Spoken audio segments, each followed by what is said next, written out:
Nauubusan ka na rin ba na i-content ito kay Facebook Reels?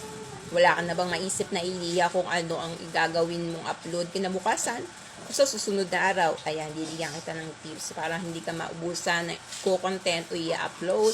Dito kay Facebook Reels, ayan, ang isang technique na ituturok sa'yo, kailangan makimarites ka. Lumabas ka dyan sa iyong wall at mag-scroll ka para makakuha ka ng idea sa iba nating kapwa content creator na pwede mong gawing content sa araw-araw. O, tama ang narinig mo mga guys.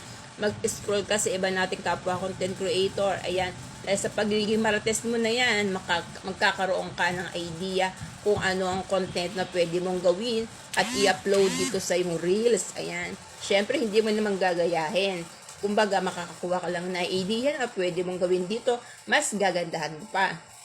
Mas gagalingan mo pa para more creative ang ating gagawin dito kay Facebook Reels. Kaya, ayan, makimarites ka na hindi lang pagiging kismis ang maitutulong ni Marites dahil isa kang Marites, nakakapulot ka rin ng idea sa maganda mong content sa araw-araw.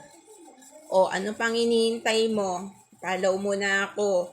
Share mo yung video ko para for more tips and update ka palagi. Yun.